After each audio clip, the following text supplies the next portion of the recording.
इस टाइम ਆਪਾਂ ਖੜੇ ਆ ਸਨੋਰੀ ਅੱਡੇ ਛੋਟੀ ਨਦੀ ਕੋਲ। ਤੁਸੀਂ ਪਾਣੀ ਦਾ ਲੈਵਲ ਦੇਖ ਰਹੇ ਹੋ ਕਿੰਨਾ ਜ਼ਿਆਦਾ ਵਧਿਆ ਪਿਆ।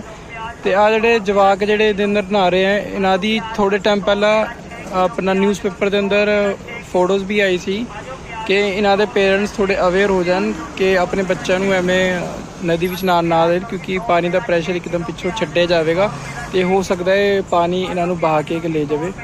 ਤੇ ਪਾਣੀ ਬਹੁਤ ਜ਼ਿਆਦਾ ਵੱਧ ਗਿਆ ਛੋਟੀ ਕਿ ਨਦੀ ਦੇ ਅੰਦਰ ਵੀ। ਤੇ ਜਿਹੜੀ ਨਦੀ ਇੱਕ ਸਾਈਡ ਤੋਂ ਟੁੱਟੀ ਸੀਗੀ ਉਹਦਾ ਵੀ ਕੰਮ ਚੱਲ ਰਿਹਾ ਹੈਗਾ, ਤੁਸੀਂ ਦੇਖ ਸਕਦੇ ਹੋ।